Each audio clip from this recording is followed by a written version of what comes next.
یہ ہے کہ میں تو دلی ہی میں تھا. رات 10 بجے کے قریب مجھے ایک صاحب نے بتایا، میرے پاس واٹس ایپ بھی نہیں ہوں، میں دیکھتا بھی نہیں ہوں.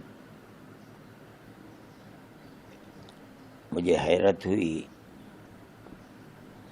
اور میرا دماغ کام نہیں کر رہا ہے. بہت دنوں کے بعد ایسا حادثہ ہوا. حادثہ ہو چکا، مرنے والے چلے گئے اور بالکل بے قصور گئے. جو سیر و تفریح کے لیے گئے تھے، اپنے بچوں کو ساتھ لے کر کے گئے تھے، ان کے ساتھ ایسا اندھا کام کرنا اور مذہب کے نام پر کرنا، میں تو یہ سمجھتا ہوں کہ یہ بڑے ظالم لوگ ہیں، ان کا مذہب سے کوئی تعلق نہیں ہے.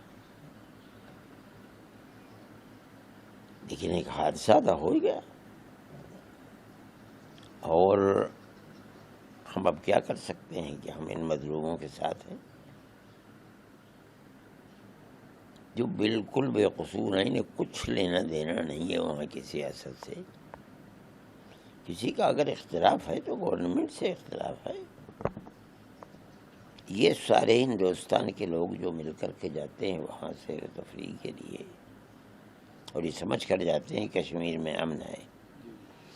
نہ کوئی اپنے چھوٹے چھوٹے بچوں کو اور عورتوں کو لے کر کے نہ جاتا.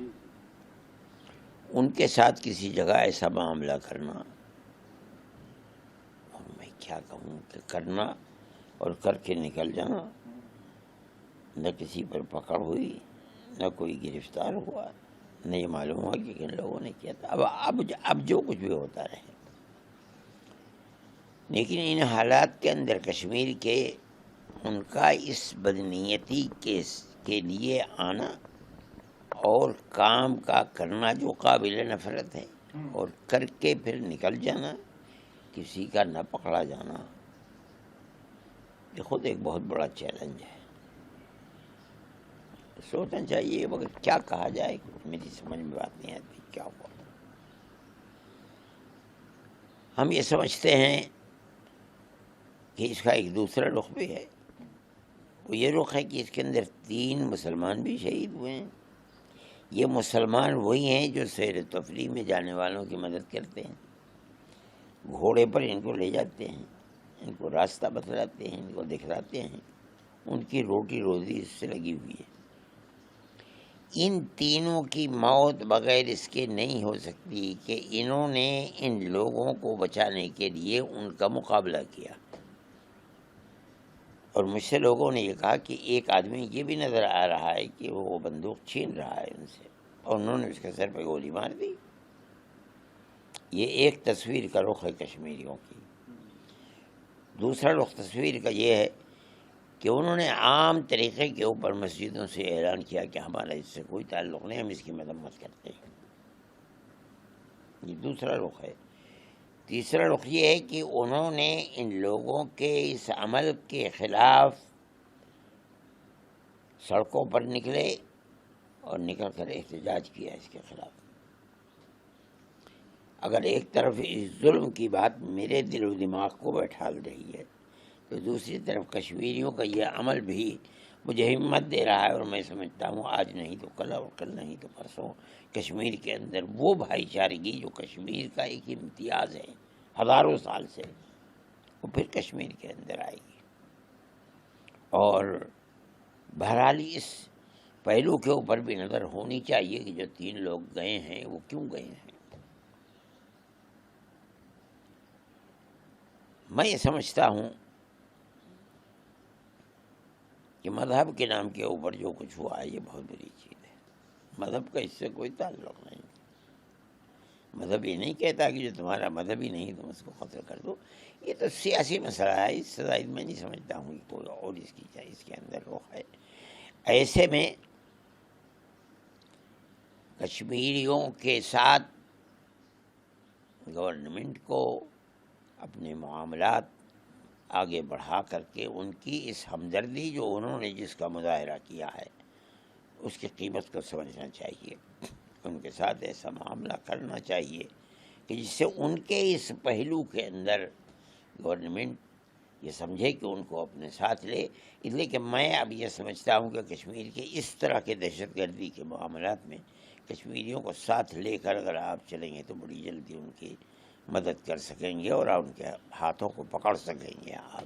اور جو لوگ ظلم کر رہے ہیں ان کی گلے تک آپ کا ہاتھ پہنچ سکے گا. ورنہ تو یہ تو کسی وقت بھی کھڑے ہو کے کہیں بھی دوبارہ پھر کر دیں گے.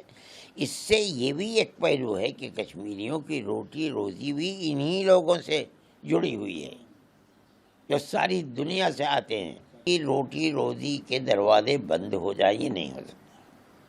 ان کا یہ ان کے اس وقت اس جذبے کو ہاتھ میں لے کر کے اور اس طرح کے مسائل کے اوپر دروازے بند کرنے چاہیے. اور میں سمجھتا ہوں کہ اس صورت کے اندر مدد مل پائے گی گورنمنٹ. آپ نے سنا ہوگا ایک مہیلا ہے جس نے بتایا ہے اور بچے ہیں کہ وہ جو دہشت گرد تھے انہوں نے باقاعدہ نام پوچھا اور جب ان کو بتایا گیا مطلب جو اس طرح کی چیزیں سامنے آ رہی ہیں کہ ہندو اگر نام پتہ چلا تب انہوں نے گولی ماری. ہاں. تو یہ دہشت گردی جس حساب سے میں اس کے ساتھ ہی یہ بات کہہ رہا ہوں کہ 3 مسلمان بھی ان ہندوؤں کی طرف سے یعنی ان کا ساتھ دیتے ہوئے اور ان دہشت گردوں کے ساتھ سے بندوق چھینتے ہوئے انہیں اسی بنیاد کے اوپر تو یہ تھی دہشت گردوں کا معاملہ یہ ہے. لیکن یہ لوگ جو ان کے ساتھ ہیں ان کا معاملہ ان کے ساتھ یہ نہیں ہے. وہ ان کے ہمدرد ہیں اور اسی ہمدردی میں انہوں نے جان دے دی. یعنی یہ بھی ایک پہلو ہے. اس پہلو کے اوپر غور کرنا چاہیے. اسی پہلو کے اندر اگر ان کے ہاتھ کو آپ پکڑیں گے تو دہشت گردی کا دروازہ بند ہو سکے. ورنہ بڑا مشکل مسئلہ ہے. انہوں نے باقاعدہ اس مہیلا کو یہ کہا کہ مطلب اس کے انہوں نے کہا کہ نہیں ہم تمہیں گولی نہیں ماریں گے جا کے مودی کو بتانا. اگر یہ واقعہ ہوا تو اس کا مطلب تو کھلی ہوئی سیاسی مسئلہ ہے. یہ تو سیاست ہے. یہ کیا ہو رہا ہے, کیوں ہو رہا ہے, کدھر سے ہو رہا ہے, اس کا پتہ لگنا چاہیے اور بڑی باریکی سے دیکھنا چاہیے. جب تک آپ اس کی تہ تک نہیں پہنچ پائیں گے کون ہیں, کہاں سے آئے ہیں, کیوں کرنے والے ہیں, کیوں کر رہے ہیں, تب تک آپ اس کے دروازے کو بند نہیں کر پائیں گے. لشکر طیبہ جو ہے اس کی ونگ ہے TRF اس نے اس کی ذمہ داری. یہ تو ہر جگہ کہتے ہیں لشکر طیبہ. کیا ہے میں کہتا ہوں لشکر طیبہ ہے یا کوئی بھی ہے چولہے بہار میں جائے اس کی آخری حد تک پہنچو اور صحیح پہنچو, پکڑو اور اس دروازے کو بند کرو. نئے ملک میں سیاحت اور سیر و تفریح کا ایک بہت بڑا دروازہ ہے. آپ اسے بند کر دیں گے اور ایک حصہ ہے ملک کا جس حصے کے اندر آپ امن قائم نہیں کر پائیں گے. تو یہ تو بہت خراب بات ہے. وہیں پاکستان کے ایک ذمہ دار وہ ہیں انہوں نے کہا ہے کہ ہمارا اس سے کوئی لینا دینا نہیں. ہو سکتا ہے اس پر بھی غور کیجیے. وہ صحیح کہہ رہے ہیں غلط کہہ رہے ہیں. پلوامہ کے بعد یہ سب سے بڑا اٹیک دیکھا جا رہا ہے جو دیکھا ہے. اور سب سے بڑی بات ہے کہ جو پریٹک گھومنے جاتا تھا آج تک پریٹک کے اوپر کبھی اس طرح کا چیزیں نہیں. اور یہ بھی ایک پہلو ہے. میری معلومات یہ ہے کہ جو کشمیر کے اندر کشمیری لوگ ہیں جن کے پاس گاڑیاں ہیں انہوں نے یہ پیشکش کی ان لوگوں کو گئے وہاں سے نکالا اور لا کر کے شہر کے اندر. اور یہاں تک بات کہ آپ نہ گھبرائیں, ہم آپ کو اپنی گاڑیوں میں لے کر کے چلیں گے. اور وہاں سے لے کر کے چلے ہیں وہ لوگ. عام کشمیری کے اس احساس کی قدر و قیمت کرنی چاہیے. اس کا مطلب ہے کہ عام لوگوں کا اس سے کوئی تعلق نہیں. جو 7 نام آئے ہیں ابھی آتنکوادیوں کے 7 نام آئے ہیں ان میں سے کچھ کی فوٹو بھی جاری ہے. میں نہیں جانتا. کہہ رہے ہیں کہ پاکستان کے ہیں اس میں کچھ اور کچھ کہہ رہے ہیں کہ کشمیر کے وہیں کے بھی کچھ لڑکے ہیں. سب ہو سکتا ہے, میں نہیں جانتا ہوں. لیکن میرے پاس واٹس ایپ نہیں, میں دیکھتا بھی نہیں ہوں, مجھے اس کا علم ہے. لیکن بہرحال کشمیریوں کا اپنا معاملہ اس مسئلے کے اندر بہت صاف اور قابل قدر ہے. میرے نزدیک امن و امان کی آخری حد تک پہنچنے کے لیے اس کے قدر کو پہچاننا پڑے گا.